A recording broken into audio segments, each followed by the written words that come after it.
ಸಹೋದರ ಶತ್ರುಘ್ನ, ಗುರುಗಳಾದ ವಶಿಷ್ಠ ಮಹರ್ಷಿಗಳು ಕೈಕಾ ಮಾತೆಯವರು ನಮ್ಮನ್ನು ಇಷ್ಟೊಂದು ತ್ವರಿತವಾಗಿ ಬರಹೇಳಲು ಕಾರಣವಾದರೆ, ಅದಲ್ಲದೆ ಮಾರ್ಗ ಮಧ್ಯದಲ್ಲಿ ಬರೀ ಅಪಶಕುನಗಳೇ ಕಂಡು ಬರುತ್ತಿರುವುದು. ತಂದೆಯಾದ ದಶರಥ ಚಕ್ರವರ್ತಿ ಕೆಂಪು ವಸ್ತ್ರಧಾರಿಯಾಗಿ ದಕ್ಷಿಣ ದಿಕ್ಕಿಗೆ ಪ್ರಯಾಣ ಮಾಡಿದಂತೆ ನಿನ್ನೆ ರಾತ್ರಿ ದುಸ್ವಪ್ನವಾಯಿತು. ನನ್ನ ಹೃದಯದಲ್ಲಿ ಅದಾವುದೋ ಅವ್ಯಕ್ತ ವಾಣಿಯೂ ನುಡಿಯುತ್ತಿದೆ. ಭರತ, ಪುರಪ್ರವೇಶ ಮಾಡಬೇಡ ಎಂದು. ಸಹೋದರ, ಅತ್ತ ನೋಡಿ, ನಮ್ಮ ಅರಮನೆಯ ಧ್ವಜ ಪತಾಕೆಗಳು ಕಲಾಹೀನವಾಗಿ ಅರ್ಧ ಮಟ್ಟದಲ್ಲಿ ಅದನ್ನು ನೋಡಿದರೆ ಅಯೋಧ್ಯೆಗೆ ಭರಿಸಲಾಗದಂತಹ ನಷ್ಟ ಉಂಟಾಗಿರುವಂತೆ ಭಾಸವಾಗುತ್ತಿದೆ. ಏನೆಂದು ತಿಳಿಯೋಣ ಅಣ್ಣ? ನನ್ನ ಮನಸ್ಸಿಗೂ ಅದೇ ರೀತಿ ಭಾಸವಾಗುತ್ತಿರುವುದು. ಅರಮನೆಯ ರಾಜ ಬೀದಿಗಳು ಜನಶೂನ್ಯವಾಗಿ ಸ್ಮಶಾನದಂತೆ ಗೋಚರಿಸುತ್ತಿರುವುದು.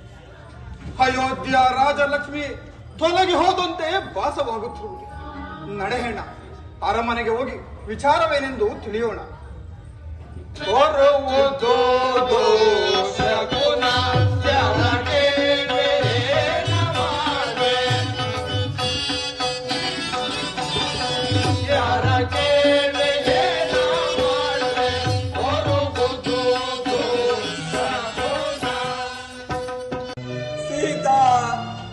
ಲಕ್ಷ್ಮಣರೊಡನೆ ವನವಾಸಕ್ಕೆ ಹೋಗುವ ದೃಶ್ಯವನ್ನು ಪುರಜನರು ಪರಿಜನರು ನೋಡಿ ಕಣ್ಣೀರು ಹಾಕುತ್ತಿರುವಾಗ ತಾಯಿ ಅನಿಸಿಕೊಂಡಿದ್ದ ನಿನ್ನ ಹೃದಯದಲ್ಲಿ ಆ ದುಃಖವು ಅದೆಂತು ನೆಲೆಸಿತೋ ನರರಕ್ಕಸಿ ಚಾಂಡಾಳಿನಿ ಎಂತಹ ಮಹತ್ ಕಾರ್ಯ ಮಾಡಿದೆ. ಪತಿಯನ್ನು ಪರಲೋಕವಾಸಿಯನ್ನಾಗಿಸಿ ಪುತ್ರರನ್ನು ಪರದೇಶಿಯನ್ನಾಗಿಸಿ ಅಯೋಧ್ಯೆಯ ಸೌಭಾಗ್ಯವನ್ನು ರಸಾತರಕ್ಕೆ ತುಳಿಸಿ ಸವತಿ ಮತ್ಸರವೆಂಬ ಮರುಭೂಮಿಯಲ್ಲಿ ವಂಶ ಕಳಂಕವೆಂಬ ತಳಹದಿಯನ್ನು ಹಾಕಿ ಪುತ್ರ ದ್ರೋಹಗಳೆಂಬ ಸ್ತಂಭಗಳನ್ನು ನಿಲ್ಲಿಸಿ ವಿಧವಾ ದೇಹಗಳೆಂಬ ತೊಲೆಗಳನ್ನು ಹಾಸಿ ಅನ್ಯಾಯವೆಂಬ ಭವನವನ್ನು ನಿರ್ಮಿಸಿ ಪಿತೃ ಪ್ರಾಣಾಪರಣವೆಂಬ ದ್ರೋಹದ ಸಿಂಹಾಸನದ ಮೇಲೆ ಈ ಭರತನನ್ನು ಕೂರಿಸಲು ಯತ್ನಿಸಿದೆಯಾ? ಛೀ, ಸವತಿ ಮತ್ಸರ್ಯದ ಭೂತವೇ! ಸಹಿಸು ಕುಮಾರ, ಸಹಿಸು. ಸಹನೆ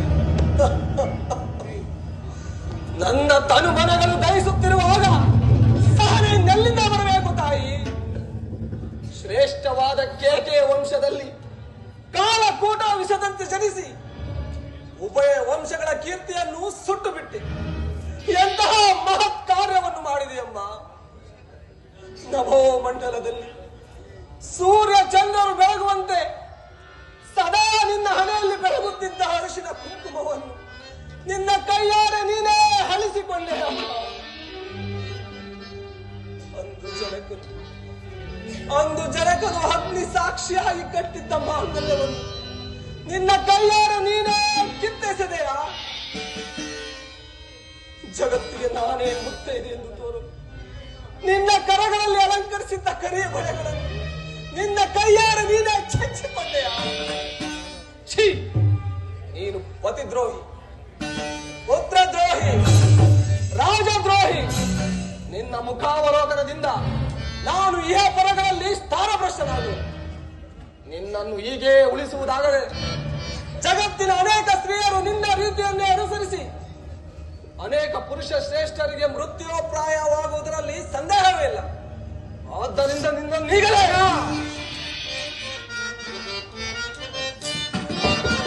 ಮಾತೆಯ ಕೊಲ್ವರೆ ಮಾನ್ವಿತನೆ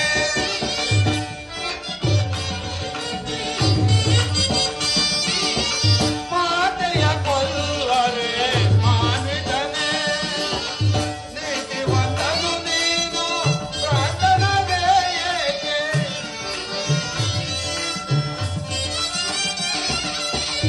ನೀತಿವಂತನು ನೀನು ಪ್ರಾರ್ಥನವೇ ಏಕೆ ಮಾತೆಯ ಕೊಲ್ವರೆ ಮಾನ್ವಿತನೆ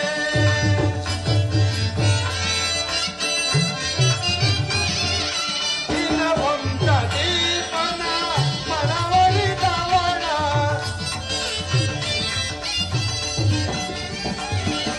ನಿನ್ನ ವಂಶ ದೀಪನ ಮನವರಿದವಳ ಘನ ಕಾರ್ಯ ಮಾಡಿ ಕುಲನಾಶ ಕೈದವಳ ಘನ ಕಾರ್ಯ ಮಾಡಿ ಕುಲನಾಶ ಕೈದವಳ ಮಾತೆಯ ಕೊಲ್ವರೆ ಮಾನ್ವಿತನೆ ನೀತಿವಂತನು ನೀನು ಪ್ರಾರ್ಥನವೇ ಏಕೆ ನೀತಿವಂತನು ನೀನು ಪ್ರಾರ್ಥನವೇ ಏಕೆ ಮಾತೆಯ ಕೊಲ್ವರೆ ಮಾನ್ವಿತನೆ ಮಾನ್ವಿತನೆ ಮಾನ್ವಿತನೆ. ಅಣ್ಣ, ಹುಡುಕಬೇಡ. ಹೀಗೇನು ಕೊಲ್ಲುವುದರಿಂದ ಮಾತೃ ಹತ್ಯೆ ದೋಷಕ್ಕೆ ಗುರಿಯಾಗುವುದು ಅಲ್ಲದೆ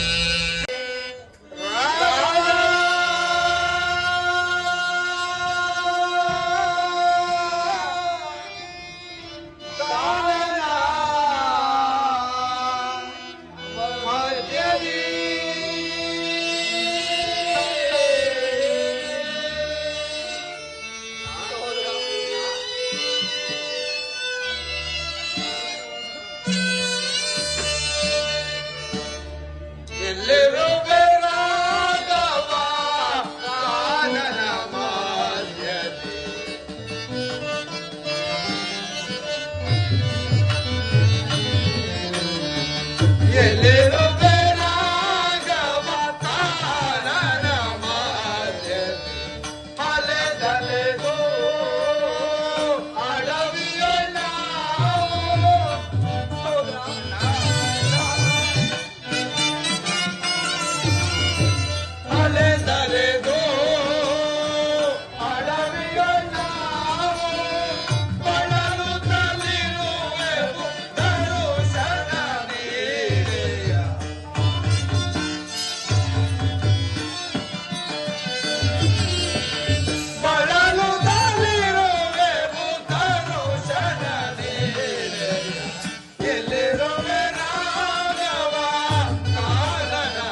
ಶ್ರೀರಾಮಚಂದ್ರನನ್ನು ಕರೆತರದು ಬರುತ್ತೆ ನಾವು ಪುರಪ್ರವೇಶ ಮಾಡುವ ಹಾಗಿಲ್ಲ. ಹೌದಣ್ಣ, ಸೀತಾರಾಮ ಲಕ್ಷ್ಮಣನನ್ನು ಕರೆದುಕೊಂಡು ಹೋಗದೆ ಪುರಪ್ರವೇಶ ಮಾಡಿದರೆ ನಮ್ಮನ್ನು ಜನರು ಕೆಟ್ಟ ದೃಷ್ಟಿಯಿಂದ ನೋಡುವರಣ್ಣ. ಆದರೆ ಸೀತಾರಾಮ ಲಕ್ಷ್ಮಣನನ್ನು ಹುಡುಕಿಕೊಂಡು ಕರೆತರೋಣ, ನಡೆಯಣ್ಣ. ಸಹೋದರ, ಅಣ್ಣ, ಸಮೀಪದ ಶೃಂಗಬೇರಿಪುರದಲ್ಲಿ ತಂದೆಯವರಾದ ಸ್ನೇಹಿತರಾದ ಗುಹನಿಲ್ಲ. ಆತನ ಸಹಾಯದಿಂದ ಈ ಗಂಗಾ ನದಿಯನ್ನು ದಾಟಿ ಮುಂದೆ ಹುಡುಕೋಣ, ನಡೆಯಣ್ಣ. ನೀವಿಬ್ಬರು ಕ್ಷೇಮದಿಂದಿರುವಿರಿ ತಾನೆ? ಕ್ಷೇಮದಿಂದಿರುವವಳು. ಹಾಗೆ ನೀವಿಬ್ಬರು ಪಟ್ಟಣದಿಂದ ನೇರವಾಗಿ ಇಲ್ಲಿಗೆ ಬಂದಿದ್ದಿರಲ್ಲವೇ? ಹೌದು ಅಣ್ಣ. ಭರತ, ಅಣ್ಣ, ಹಾಗೆಯೇ ನಾನು ಪಟ್ಟಣದ ವಿಚಾರವಾಗಿ ಒಂದೊಂದೇ ಪ್ರಶ್ನೆಗಳನ್ನು ಕೇಳುತ್ತೇನೆ, ಉತ್ತರಿಸುವಿರಾ? ಉತ್ತರಿಸುವಣ್ಣ. ಹಾಗಾದರೆ ಈಗ ಕೇಳಿದ್ವಿ, ಬ್ರಹ್ಮರ್ಷಿಗಳಲ್ಲಿ ಶ್ರೇಷ್ಠರಾದ ವಶಿಷ್ಠ ಮಹರ್ಷಿಗಳು ಕ್ಷೇಮದಿಂದಿರುವರೆ? ಕ್ಷೇಮದಿಂದಿರುವರು ಅಣ್ಣ. ಸುಮಂತ್ರಾದಿ ಮಂತ್ರಿವರಿಯರು ಕ್ಷೇಮದಿಂದಿರುವರೆ? ಶತ್ರುಘ್ನ ಕ್ಷೇಮದಿಂದಿರುವರು ಅಣ್ಣ. ಲಕ್ಷ್ಮಣನ ತಾಯಿ ಊರ್ಮಿಳ ಹೆಂಡತಿ ಊರ್ಮಿಳಾದೇವಿ ಕ್ಷೇಮದಿಂದಿರುವರೇನು? ಕ್ಷೇಮದಿಂದಿರುವರು ಅಣ್ಣ. ನನ್ನ ಚಿಕ್ಕ ತಾಯಿ, ನಿನ್ನ ಹೆತ್ತ ತಾಯಿ ಕೈಕಾಮಾತೆಯವರು ಕ್ಷೇಮದಿಂದಿರುವರೇ ಭರತ? ಅವರ ಕ್ಷೇಮಕ್ಕೇನು, ಕ್ಷೇಮದಿಂದಿರುವರು. ನವ ಮಾಸಗಳು ಹೊತ್ತು ಹೆತ್ತು ನಮ್ಮನ್ನು ಸಾಕಿ ಸಲಹಿದ ನನ್ನ ಜನ್ಮದಾತೆ ಕೌಸಲ್ಯ ಮಾತೆಯವರು ಕ್ಷೇಮದಿಂದಿರುವರೇನು?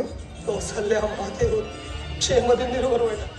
ಈಗ ಹೇಳ ಭರತ, ದೇವದಾನವರ ಕದನದಲ್ಲಿ ದೇವತೆಗಳ ಪಕ್ಷವನ್ನು ವಹಿಸಿ ತನ್ನ ಭುಜಬಲ ಪರಾಕ್ರಮದಿಂದ ದಶ ದಿಕ್ಪಥಗಳಲ್ಲಿ ರಥವನ್ನು ನಡೆಸಿ ಪುಷ್ಪರಥನೆಂದ ಹೆಸರಿನಿಂದ ದಶರಥನೆಂಬ ನಾಮಾಂಕಿತಗೊಂಡ ನಮ್ಮೆಲ್ಲರ ಪ್ರೀತಿಯ ತಂದೆ ಜನಕ ಮಹಾರಾಜ ಕ್ಷೇಮದಿಂದಿರುವರೇನು? ಎಲ್ಲಿ ಕ್ಷೇಮವಣ್ಣ?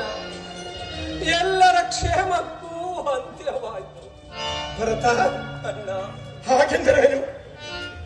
ತಂದೆಯವರು ಕ್ಷೇಮದಿಂದಿರುವರು ತಾನೆ? ಅಣ್ಣ, ನಿಮ್ಮ ವಿಯೋಗದಿಂದ ತಂದೆಯವರು ಪರಲೋಕವಾಸಿಯಾದರು.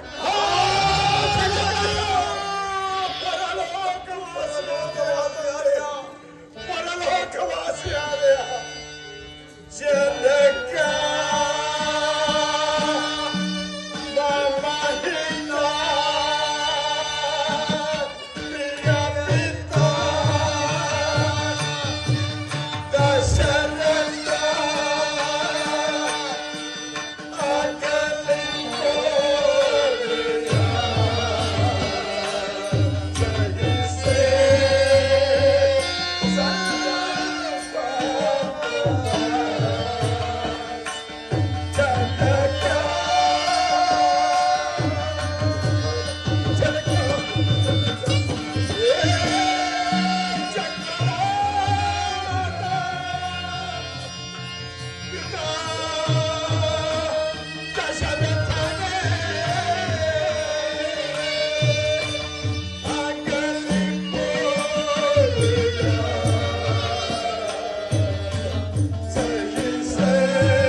ಅವಿಚ್ಛಿನ್ನವಾಗಿ ರಾಜ್ಯಭಾರ ಮಾಡಿದ ನಿಮಗೆ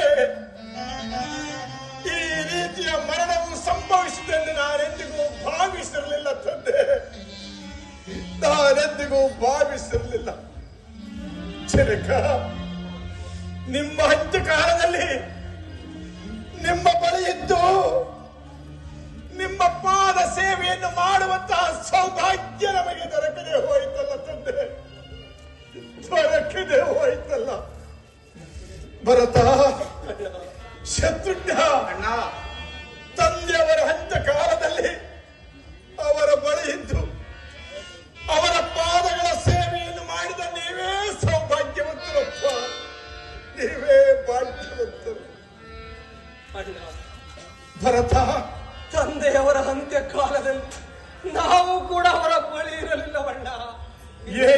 ಸತ್ಯವ್ರತ ಏನು ಹೇಳಿದೆ? ಅಯ್ಯೋ, ತಂದೆಯವರ ಅಂತ್ಯಕಾಲದಲ್ಲಿ ನೀವು ಸಹ ಅವರ ಬಳಿಯಲ್ಲಿ ಇರಲಿಲ್ಲವೇ? ಅಯ್ಯೋ ಜನಕ,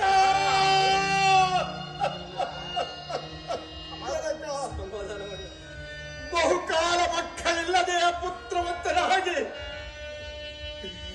ಕೊನೆಗೆ ಪುತ್ರ ಕಾಮೇಷ್ಟಿಯಾಗವನ್ನು ಮಾಡಿ 4 ಜನ ಸುಪುತ್ರರನ್ನು ಪಡೆದಾಜ್ಯು ನಿಮ್ಮ ಹಂತ ಕಾಲದಲ್ಲಿ ಜನಕ ನಿಮ್ಮ ಬಾಯಿಗೆ ಒಂದೇ ಒಂದು ತೊಟ್ಟು ಗಂಗೋದಕವನ್ನು ಬಿಡುವ ಬರಲದೆ ಅದಾತನಂತೆ